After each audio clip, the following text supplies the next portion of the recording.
हरि ओम नमस्कार प्रिय बंधुगण मु दीप्ति पट्टनायक आईनजीवी आपण को आज एक आईनगत विषय जहाँकि आम साधारण सब बेले आलोचना करुचे अनुभव करुचे से संपर्क में किसी कही या पूर्व आलोचन आमर 26 नवेम्बर 1949 मसीह जो संविधान होता से संविधान रे आम जानूचे यहाँ हूँ गोटे socialist Republic secular democratic country जदि आम कहूचे एक धर्मनिरपेक्ष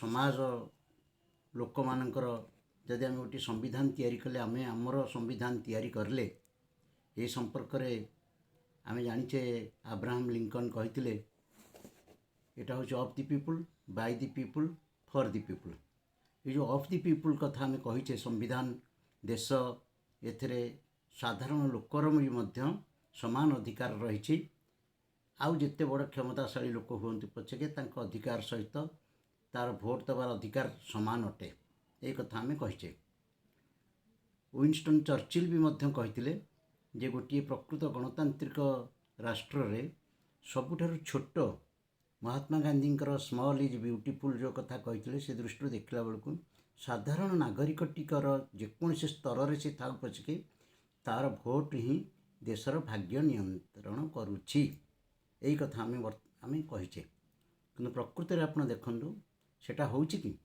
आमर जो संविधान ये संविधानटा ब्रिटिश मॉडल रे संविधान तैयारी होइछि ब्रिटिश मॉडल रे संविधान रे केतोटी दल रहिचंती तांकर यदि जोड़िए दल धरंत रहिले आम भारत वर्ष रे मल्टी पार्टी सिस्टम रहिला जो मल्टी पार्टी सिस्टम रही एथिरे जेतेबेले निर्वाचन होउछि से निर्वाचन रे प्रार्थी मानू दल माने बाछुचंती से मानकर पसंदर प्रार्थी मानू दल बाछुचंती एवं जो दल रे प्रभुत टंका अच्छी व्यवस्था रही से दल भल पैसा खर्च कर पारुछि एवं से माने निर्वाचन रे जीति पारुछंती जदि जने प्राइवेट कैंडिडेट व्यक्तिगत भाव में स्वाधीन भाव में जदि गोटे निर्वाचन से लड़ुची ता पाखरे एते पैसा नहीं इश्यू नहीं यहीटा गोटे बड़ कारण भी से हारी जावाई गोटे राजनैतिक दल चाहूथिबा बा योग्य थिबा व्यक्ति को भी से माने प्रार्थी भाव बाछु नांती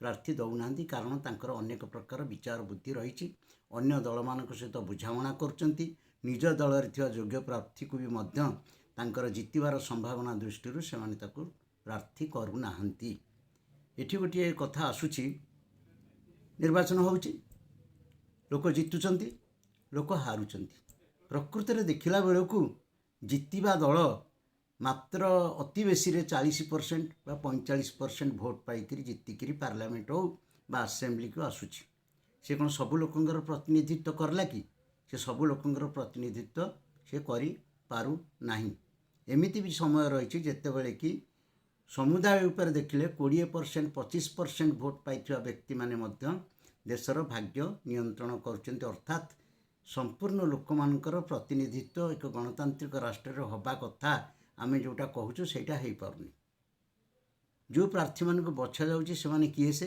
क्रिमिनल बैकग्राउंड थिबार अनेक लोक माने विधानसभा बा लोकसभा को आसुचंती नाना रकम गुरुतर सांघातिक अभियोग थिले सेमानंको भी प्रार्थी करा जाउची राजनैतिक दल माने सबु प्रकार आदर्श उद्देश्य देश भविष्यत संविधान सेठी भूली जाउचंती जितिबा केमिति लोकंकर भोट नबा केमिति काहाको ठिया करिले आमे भोट पाइबा एटा हला तांकर मूल कथा एठी आदर्श उद्देश्य सब गाधे गला पानी की गला तो सेमाने जेतेबेले जितिकी आसुचंती सेमाने कोन करूचंती पार्लियामेंट को जाउचंती असेंबली को भी जाउचंती किंतु सेठी से लोक मानकर प्रतिनिधित्व करूनाहांती एमिति भी घटुची अनेक समय रे वॉकआउट कर जाउचंती आलोचना समय अनेक पैसा पत्र खर्च होउची से समय पई से वॉकआउट कर जाउचंती वॉकआउट करले तांकर टीए डीए किछि पैसा पत्र किछि कमुनी से मानकर पैसा पत्र सेया पाइबे किंतु लोक मानकर स्वर को से विधानसभा कक्ष रे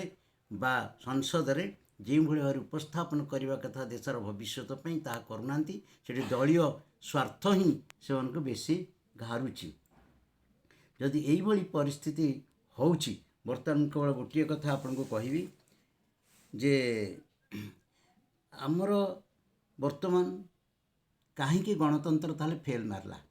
ଭାରତ ବର୍ଷରେ ଗଣତନ୍ତ୍ର ବର୍ତ୍ତମାନ ଫେଲ୍ ମାରିଛି ବୋଲି ମୁଁ କହୁନି, ସମସ୍ତେ କହୁଛନ୍ତି, ଆପଣମାନେ ବି ଅନୁଭବ କରୁଥିବେ ଇଏ ଗଣତନ୍ତ୍ର ଗୋଟେ ପ୍ରହସନ, ସାଧାରଣ ଲୋକଙ୍କର ସ୍ୱର ଏଥିରେ ପ୍ରତିଫଳିତ ହେଉନାହିଁ। ତା'ର କାରଣ କ'ଣ ଆପଣ ଜାଣିଛନ୍ତି? ଲୋକ କହୁଛନ୍ତି ସେଇ ପାର୍ଟି ମୋତେ ଏଇଆ ଦେଲା, ସେ ପାର୍ଟି ମୋତେ ଏଇଆ ଦେଲା, ସିଏ ସରକାର କହୁଛି ମୁଁ ଆସିଲେ ତୁମମାନଙ୍କର ଋଣ ସବୁ ଛାଡ଼ କରିଦେବି, ତୁମ ପାଇଁ ଘର ଦେଇଦେବି, ତୁମ ପାଇଁ ଖାଇବାକୁ ଦେଇଦେବି, ତୁମ ପାଇଁ ପାଣି ଦେଇଦେବି, ତୁମ ପାଇଁ ସବୁ ଦେଇଦେବି। ସେଠି ଦେଶର ଭବିଷ୍ୟତ କେଉଁଠି ରହିଲା? ଦେଶର ଭବିଷ୍ୟତ ଗଲା କୁଆଡ଼େ? ଆମର ଆହୁରି ଅନେକ କଥା ରହିଛି।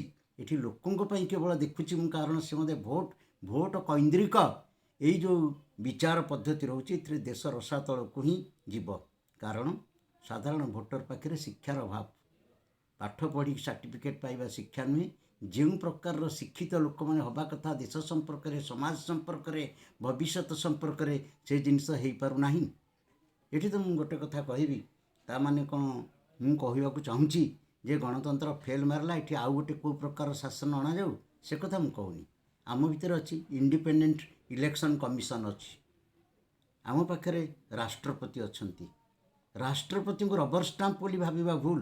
ରାଷ୍ଟ୍ରପତିଙ୍କ ହାତରେ ବି ମଧ୍ୟ ଅନେକ ପ୍ରକାର କ୍ଷମତା ଦିଆଯାଇଛି। କିନ୍ତୁ ଆଜି ଲୋକମାନଙ୍କ ଭିତରେ ସେଇ ଆଦର୍ଶ, ଦେଶାତ୍ମବୋଧକ ଭାବନା ଏବଂ ବିଚାର ବ୍ୟବସ୍ଥା, ତାଙ୍କର ନିଜସ୍ୱ ବିଚାର ବ୍ୟବସ୍ଥା ନଥିବାରୁ, ଯେଉଁ ପ୍ରକାର ଶିକ୍ଷା ଆବଶ୍ୟକ ଅନେକ ସାଧାରଣ ଲୋକଙ୍କ ପାଖରେ ତା ନଥିବା କାରଣରୁ, ଏମିତିକି ଉଚ୍ଚଶିକ୍ଷିତ ଚାକିରି ବର୍ଗର ଲୋକମାନେ ବି ମଧ୍ୟ ଆଦୌ ସଚେତନ ନୁହନ୍ତି ନିର୍ବାଚନ ସମ୍ପର୍କରେ। ଏବେ କିଛି କିଛି ପରିମାଣରେ ହେଲେଣି।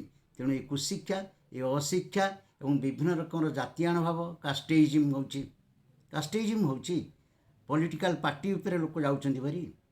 ଆଜି ଗୋଟେ ଦଳର ଲୋକ ପ୍ରଧାନମନ୍ତ୍ରୀ ହେଉଛନ୍ତି ଧରନ୍ତୁ ଭାରତବର୍ଷରେ, କିମ୍ବା ମୁଖ୍ୟମନ୍ତ୍ରୀ ହେଲେ ରାଜ୍ୟରେ, ପ୍ରକୃତରେ ସେଠି ଲୋକମାନଙ୍କର ଭଏସ୍ଟା ରିଫ୍ଲେକ୍ଟ କରୁଛି ନା ମୁଖ୍ୟମନ୍ତ୍ରୀ ପ୍ରଧାନମନ୍ତ୍ରୀ ଯାହା ଚାହୁଁଛନ୍ତି ଅନେକ ସମୟରେ ତାଙ୍କର ମତ, ତାଙ୍କର ଚିନ୍ତାଧାରାକୁ ସେମାନେ ଲୋକମାନଙ୍କ ଉପରେ, ନିଜର ଦଳର ଉପରେ, ଅନ୍ୟମାନଙ୍କ ଉପରେ ଲଦି ଦେଉଛନ୍ତି।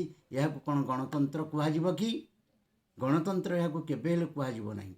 ତେବେ ଆମର ଆପଣଙ୍କର ଏକ୍ଜିକ୍ୟୁଟିଭ୍, ଲେଜିସ୍ଲେଟିଭ୍, ଜୁଡ଼ିସିଆରୀ, ଆମେ କହିପାରିବା ଗଣତନ୍ତ୍ରର କର୍ଣ୍ଣଧାର ଯେଉଁମାନେ, ବିଧାନସଭାକୁ ଯେଉଁମାନେ ନିର୍ବାଚିତ ହୋଇକି ଯାଉଛନ୍ତି, ଲୋକସଭାକୁ ଯେଉଁମାନେ ଯାଉଛନ୍ତି, ସେମାନଙ୍କୁ ଦେଖି ଅନ୍ୟ ଏସବୁ ବିଭାଗ, ଯେଉଁଟାକି ଗଣତନ୍ତ୍ରର ଗୋଟେ ଗୋଟେ ସ୍ତମ୍ଭ, ସେମାନେ କିଛି କରିବେ। ଆପଣଙ୍କର ଯେଉଁ କହୁଛନ୍ତି ଗଣମାଧ୍ୟମ, ଏ ଗଣମାଧ୍ୟମକୁ ଆମେ କହୁଛୁ ଯେ ଏଇମାନେ ହିଁ ଗଣତନ୍ତ୍ରକୁ ବଞ୍ଚେଇକି ରଖିଛନ୍ତି, ଦେଶକୁ ବଞ୍ଚେଇକି ରଖିଛନ୍ତି, ଆମର ସ୍ୱରକୁ ପ୍ରତିଫଳିତ କରୁଛନ୍ତି। ଏଇଟା କ'ଣ ପ୍ରକୃତ ସତ? ଆଜି ଆପଣ କୁହନ୍ତୁ, ବୈଦ୍ୟୁତିକ ଗଣମାଧ୍ୟମ କୁହନ୍ତୁ ବା ଛାପା ଗଣମାଧ୍ୟମ କୁହନ୍ତୁ, ଏମାନେ ଗୋଟିଏ ଗୋଟିଏ ଦଳର କିମ୍ବା ଗୋଟିଏ ଗୋଟିଏ ଧନୀ ଲୋକମାନଙ୍କର, ସେମାନଙ୍କର ହାତ ବାରିଶ ହେଇକି ସେମାନେ ଲୋକଙ୍କ ଉପରେ କ୍ରମଶଃ ତାଙ୍କ ଚିନ୍ତାଧାରାକୁ ପ୍ରଭାବିତ କରିବା ପାଇଁ ଲାଗିଛନ୍ତି। ଏଭଳି ପରିସ୍ଥିତିରେ ଗଣତନ୍ତ୍ର କେତେ ସଫଳ ହୋଇଛି ଯଦି ଚିନ୍ତା କରିବା, ଆମେ ଦେଖିବା ଆମେରିକା ଠାରୁ, ବ୍ରିଟେନ୍ ଠାରୁ ଏବଂ ଅନ୍ୟାନ୍ୟ ୟୁରୋପିଆନ୍ ଦେଶ ଯେଉଁଠି ଗଣତନ୍ତ୍ର ଅଛି, ସେମାନଙ୍କ ଠାରୁ ଆମେ ବହୁତ ପଛରେ ପଡ଼ିଯାଇଛେ। ଏତେ ବିରାଟ ଦେଶରେ ଯାହା ହେବା କଥା ତାହା କେବେ ହେଲେ ପରିବର୍ତ୍ତନ ହେବା କଥା ତା ଆଦୌ ହୋଇପାରୁନାହିଁ। ମୋର ବ୍ୟକ୍ତିଗତ ଭାବରେ କହିବା କଥା, ଏଇ ଯେଉଁ ଗଣତାନ୍ତ୍ରିକ ବ୍ୟବସ୍ଥା ରହିଛି ରହୁ, କିନ୍ତୁ ଗୋଟେ ପ୍ରପୋର୍ସନେଟଲି ରିପ୍ରେଜେଣ୍ଟେଟିଭ୍ ପଦ୍ଧତି ଯଦି ହୁଅନ୍ତା, ପ୍ରପୋର୍ସନେଟଲି ରିପ୍ରେଜେଣ୍ଟେଟିଭ୍ ପଦ୍ଧତିରେ ଯଦି ଆମେ ନିର୍ବାଚନକୁ କରନ୍ତେ, ଯେଉଁଥିରେ କି ସବୁ ଲୋକମାନଙ୍କର ପ୍ରତିନିଧିମାନେ ଆସ୍ତେ ଆସ୍ତେ ଆସ୍ତେ ଆସ୍ତେ ଆସି ସେମାନେ ନିର୍ବାଚନ କରିବେ। କିନ୍ତୁ ଏଇ ଯେଉଁ ସିଧାସଳଖ ନିର୍ବାଚନ, ମୁଁ ଏମ୍ପିରେ ତାଙ୍କୁ ଦେଲି, ସିଏ ଯାଇକରି କ'ଣ କରିବେ ମୁଁ ଆଉ କିଛି ଜାଣିନି, ଏଠି ସାଧାରଣ ଲୋକର ଭଏସ୍ ରହିପାରୁନି। ଏଇ ପ୍ରପୋର୍ସନାଲି ରିପ୍ରେଜେଣ୍ଟେଟିଭ୍ଟା କେମିତି ହେବା ଦରକାର ବା କ'ଣ ହେବା ଦରକାର, ସେ ବିଷୟରେ ତ ମୋ ପାଖରେ ଏତେ କିଛି ଧାରଣା ନାହିଁ। ମୁଁ ଏ ବିଷୟରେ ଆଲୋଚନା କରିବି ଏବଂ ତାକୁ ବି ମଧ୍ୟ ଅନ୍ୟମାନଙ୍କଠୁ ପଚାରିବି। କିଛି ପ୍ରବନ୍ଧ ଥିବ ବା ଅନ୍ୟ କିଛି ଥିବ ତାକୁ ପଢ଼ିବି।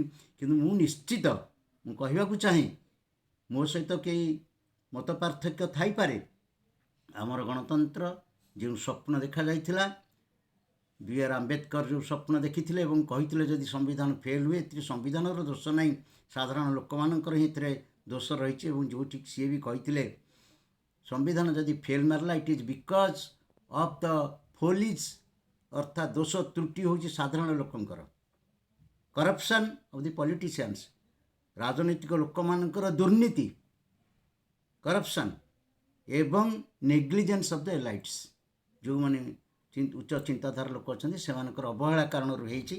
तेणु मुझे गोटे कथा केवल कहि पैसा द्वारा सब चली पैसार खेल गणतंत्र रे निर्वाचन रे बेसी होची। साधारण लोकटी स्वाधीनटी चाहिए अमानत हरौची।